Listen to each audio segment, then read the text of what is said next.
Welcome to Neon Primer Go-to-Market, where Vega and Axon break down go-to-market strategy for founders who are done guessing. New episode every week. I want you to imagine for a second a highly segmented, really heavily data-driven industry.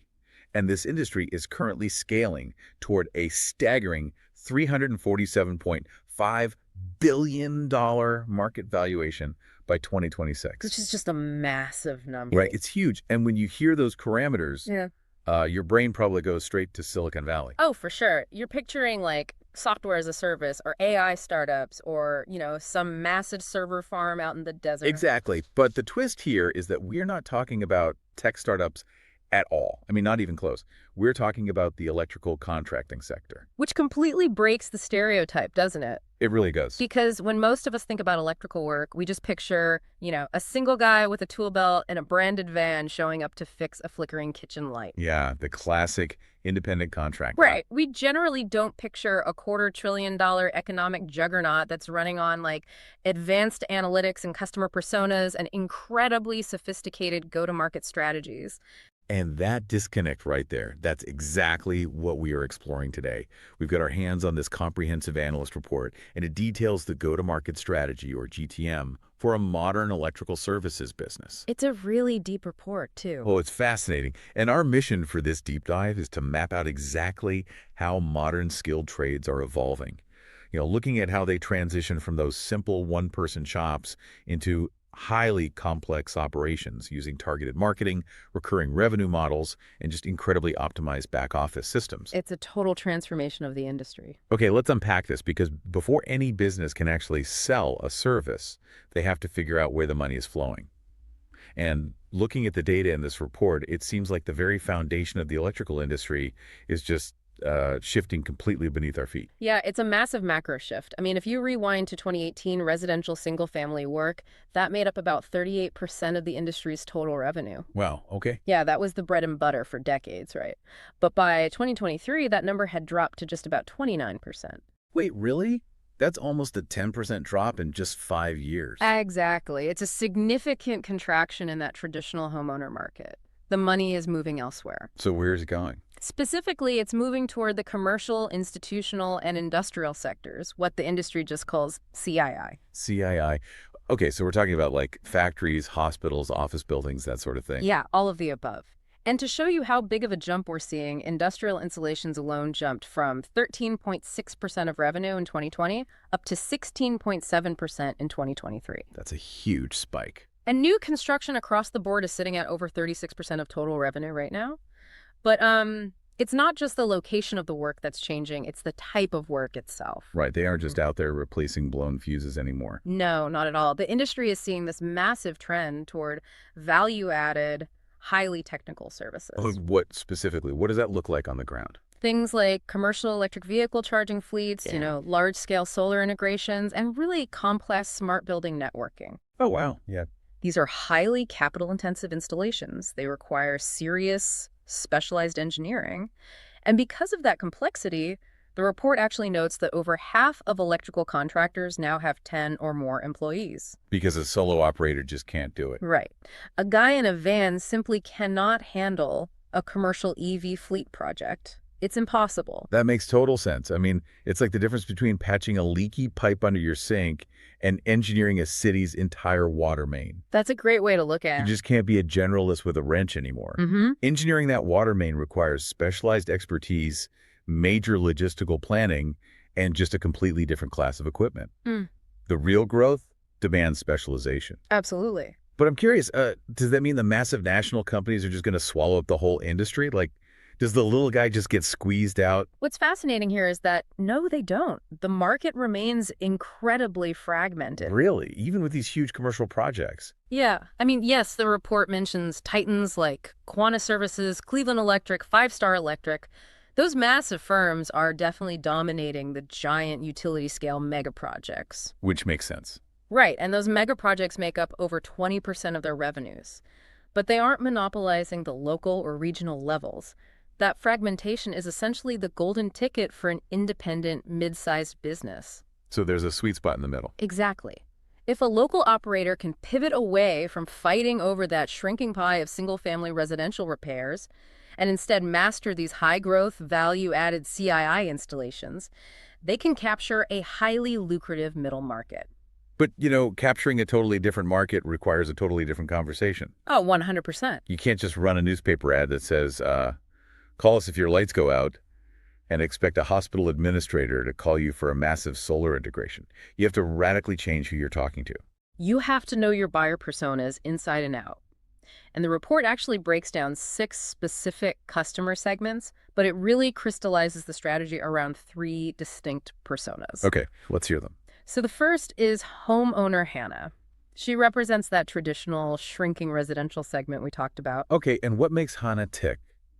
Like, what does she actually care about when she hires someone to come to her house? Trust and transparency. Hannah wants friendly service, she wants clear upfront pricing, and she really wants the reassurance that the technician is licensed, insured, and, frankly, won't leave a mess on her living room carpet. Right. She wants to feel safe and respected in her own home. Exactly.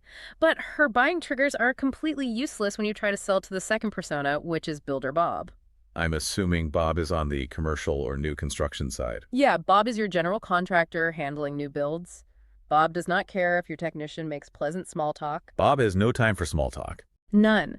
Bob cares about competitive, fixed bids. He cares about ruthless adherence to a timeline because, if the electrical work is delayed, the drywall is delayed, and his entire project just bleeds money. Oh, yeah. A cascade of delays. Right. He needs a partner who can navigate sealed municipal permits and strict building codes without having his hand held. So the marketing message for Hannah is all about safety and cleanliness, while the message for Bob is entirely about logistics and fixed pricing. Exactly. 2 different languages. And then you have the third major persona, hotel manager Maria. She represents the large institutional clients. Okay, what's Maria's deal? Maria needs a fix yesterday, and usually at 2 in the morning. Oh, an emergency. Exactly. Downtime for her means angry guests and immediate lost revenue. She isn't browsing Google for a casual repair. She demands a B2B service contract that guarantees a technician will be on site within 2 hours of an outage, 247. Wow. So the competitive landscape must just be splitting entirely to target these specific people. I know the report mentions national franchises like Mr. Sparky leaning really heavily into that 2047 availability for the Marias of the world. Yep, they have that lockdown. While also heavily promoting what they call straightforward pricing to win over the Hannahs. But on the flip side, you have this explosion of digital lead generation platforms. Angie's List, Thumbtack, Nextdoor. Yeah. Those platforms operate on a paper-led model, and they are notorious in the industry for turning a skilled trade into a pure commodity. Just a race to the bottom. Completely. They train the consumer to just shop for the lowest possible hourly rate. Okay, let me push back on that for a second, though. If these massive platforms have millions of users, and their whole model is undercutting prices, isn't targeting homeowner Hannah just a guaranteed race to the bottom for a local independent shop? It's a huge fear. Like, if I'm a mid-sized local business, how do I survive when the guy on Thumbtack is willing to wire a room for literally half the price? It's the exact fear that keeps local owners up at night. But the data shows they actually don't have to play that game. The defense against the race to the bottom relies on one fundamental rule, which is electrical work is inherently dangerous. Right. You're dealing with live wires. You are inviting a stranger into your home to manipulate raw power that, if done incorrectly, could literally burn your house down. So customer loyalty to cheap, unknown contractors on those lead gen sites is actually incredibly weak once you factor in that risk. So how does a local business actually weaponize that need for trust? How do they prove they're the safe choice? By focusing on deep local community signals rather than participating in those digital price wars, they invest heavily in local SEO. But local SEO for trades isn't just about stuffing keywords onto a website. What is it about then? It's about proximity and review velocity. They ensure their Google business profile has hundreds of 5-star reviews. They show up physically at local Chamber of Commerce events. They sponsor the local Little League team. So it's about real-world visibility. Right. The mechanism here is purely psychological. When a homeowner sees your branded truck at the grocery store, and then they see your 4.9-star rating from their own neighbors, that community trust signal completely overrides the temptation of a cheap hourly rate on an app. Because they feel safe. Exactly. People will gladly pay a 20% premium if they feel safe. Okay, so if trust is the ultimate currency here, then the natural next step for these businesses is figuring out how to lock that trust in permanently. Yes, retention. Right. And looking at the report, this is driving a massive evolution in how electrical services are priced. I mean, we are moving way beyond the traditional bill. Historically, the industry relied on two fairly rigid pricing models. The first is hourly plus a service fee. That's your standard, say, $80 an hour labor rate plus a $100 trip fee just to get the van into your driveway. Which creates a ton of friction. I mean, as a homeowner, it is incredibly annoying to pay a $100 trip fee if the technician solves the problem in 12 minutes. Do you feel cheated? Yeah, you feel penalized just for calling them. Exactly. So the second traditional model is the flat rate per job. It's one fixed price to upgrade a panel, regardless of how long it actually takes. That sounds better for the customer. It is much more predictable for the customer, but it requires the business to have incredibly precise estimating software. Because if the technician opens the wall and finds a nightmare of old, tangled wiring, the business just absorbs that loss. Oh, right. Because they already quoted a fixed price. Exactly. Oh, and both of those models usually tack on an emergency premium too, no time and a half for nights and weekends. Right. But the game changer here, the thing that is completely restructure the financials of this sector, is the subscription and maintenance plan. Oh, this is my favorite part. The report highlights some really clever examples. Mr. Sparky has a club offering 10% off repairs and free inspections. Another company they mentioned, Bear Copper, has a program called Bear Guard. Such a good name. Yeah.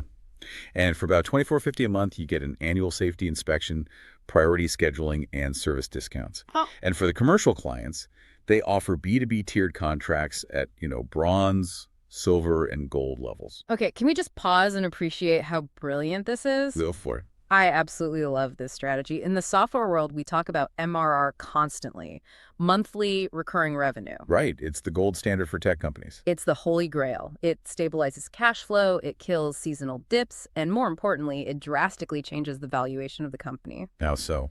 Well, a service business relying on one-off emergencies might sell for 2 or 3 times its annual profit. But a business with guaranteed MRR from a subscription base, that can sell for 5 or 6 times its profit. Applying a SaaS metric to a physical blue-collar trade completely reinvents the financial health of the whole operation. Okay, here's where it gets really interesting, though. Yeah. I hear predictable cash flow and higher valuation, and I completely see why the business owner loves it. But let me put on my consumer hat for a second.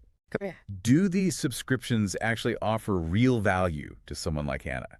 Is paying $24.50 every single month just a clever cash grab for a service I might literally only need once every 3 years? It's a totally fair question, but you have to look at the psychology of home ownership here. The subscription isn't really about the annual panel inspection, though. To be fair, in an older home, catching a frayed wire actually does have massive preventative value. True, fire prevention is good. Right, but what the business is actually selling is a VIP Fast Pass. A fast pass. Think about it. When a massive storm knocks out a phase of power or your HVAC won't kick on during a crazy heat wave, every electrician in town is booked solid. You don't want to be caller number 47 on a wait list. So the BearGuard subscription means I skipped a line. Precisely. You are paying for the guarantee that when things go sideways, you are a priority client. For $25 a month, it's essentially a cheap psychological insurance policy. You are renting peace of mind. Okay, that makes a lot of sense. So you have this highly profitable, recurring subscription model ready to go. But having a great product doesn't matter at all if nobody knows you exist. Right. You still have to sell it. Exactly. How are these businesses actually acquiring customers in such a noisy, highly localized market? The report emphasizes that high-intent inbound channels are king. Uncle. I mean, when someone's power is out, they aren't leisurely scrolling Facebook for inspiration. No, they're in full panic mode. Exactly. They're panicking, they're opening Google, and they're typing, "emergency electrician near me." Because of that urgency, standard search ads just aren't enough anymore. The report highlights Google Local Service Ads, or LSA, as the critical tool. How does an LSA differ from just buying a regular Google keyword ad? Mechanism-wise, it's totally different. With a standard pay-per-click ad, you pay Google every time someone clicks your link, even if they immediately leave your website. Which can get expensive fast. Oh, very. But with an LSA, you only pay for a qualified lead, meaning an actual phone call or a direct message. Plus, Google puts a green Google Guaranteed check mark next to your business name at the very top of the results page, like above the regular ads. Oh, I've seen those. Yeah. And Google actually runs background checks on your business to give you that badge. It instantly signals that trust we talked about earlier to a panicked homeowner. Wow, so it's basically Google vouching for you. Exactly. But the marketing isn't just about search rankings anymore. The report cites data from House Call Pro noting that about 90% of trades businesses are now utilizing video or rich content. Which is a huge shift. Yeah, they're putting up before and after project photos, sharing quick safety tips, and even posting on TikTok and Instagram Reels. Which goes right back to humanizing the brand. If a homeowner watches a 30-second video of the actual owner explaining how to, safely reset a tricky breaker, that owner becomes a familiar neighbor rather than just some faceless corporation. It builds that parasocial trust. Exactly. But while they are adopting TikTok, what's genuinely surprising is how effective the old-school tactics still are. The report highlights that in affluent areas, direct mail is an absolute powerhouse. Direct mail. I feel like we all assume physical junk mail is a totally dead medium. You'd think so, right? But look at this House Call Pro data point from the report. One business spent just $200 to print and mail 1,000 flyers to a targeted neighborhood, and it yielded $2,000 in booked work. Wow. That is a 10x return on investment. How's a piece of paper in a mailbox cutting through the noise today? Like, why does that still work? It works because of digital fatigue. Our email inboxes are overflowing, our social feeds are cluttered with ads, but our physical mailboxes are relatively empty compared to 20 years ago. That's a really good point. Mostly just bills and grocery circulars now. Right. So when a high-quality, tactile piece of mail lands on the kitchen counter of an affluent homeowner, especially if it offers a clear discount on something like a smart home security installation, it lingers. It has a physical permanence that a digital ad simply doesn't have. It just sits on the counter staring at them until they book it. Exactly. And if we connect this to the bigger picture, the overarching theme the analyst report suggests for acquisition is the start small strategy. You don't just do everything at once. Right. You don't launch TikTok, LSA, and a massive direct mail campaign all on day one. You layer them methodically. You start by grinding out your first 5-star Google reviews. Keep it simple. Then you test a controlled $500 budget on LSA. Then you go to a local networking event and build a referral partnership with a plumber who serves the same affluent zip codes. Which brings up a really, really dangerous phase for a growing company. Generating all these leads and phone calls is actively harmful if your operational infrastructure isn't built to handle them. Oh, it will break your business. The back office is where the actual scaling happens, and it's where profits are either captured or just completely bled out. The back office is essentially the air traffic control for the entire operation. The days of a dispatcher frantically erasing names on a whiteboard or flipping through a legal pad are completely over. To execute this GTM plan, specialized operational software is mandatory. What kind of software are we talking about? Platforms like Simpro, House Call Pro, or Jobber, they act as the central hub. They automate quoting, they handle invoicing, and crucially, they manage field dispatch to prevent things like double booking. And the report lays out very specific key performance indicators, or KPIs, that these software platforms track. The modern trades business is aiming for a greater than 30% conversion rate on incoming calls. Which is a solid benchmark. Right, and they want to maintain that 4.5-star review average. But the metric that really stood out to me was technician utilization. The target is 70 to 80%. Utilization is literally the difference between a business surviving and thriving. It measures wrench time versus windshield time. Windshield time, meaning driving around. Yeah. If your highly paid technician is spending 3 hours a day driving back and forth across town to the supply house because the van's inventory wasn't tracked properly, that is unbillable windshield time. That's just burning money. Exactly. The software optimizes the routing and tracks the inventory to ensure the technician hits that 80% billable target. But honestly, the most powerful feature of this software is something far simpler. It's the automated follow-ups. Yes, the 11-month text message. I loved this detail in the report. It's incredibly effective. Imagine a technician comes out for a minor one-off repair. The job is done, the bill is paid. 11 months later, the CRM software automatically pings the homeowner with a friendly text. Hi, it's been almost a year. Right. Hi, it's been almost a year since we worked on your panel. Would you like it to swing by for a quick discounted safety inspection before winter? It's brilliant. That single automated touchpoint requires zero effort from the business owner, but it is the exact mechanism that turns a transactional emergency client into a lifelong repeat customer. And the results really speak for themselves. The report highlights a case study where a small team implemented these exact structured processes and field service software, and it allowed them to scale their revenue from $700,000 to $2 million without radically expanding their headcount.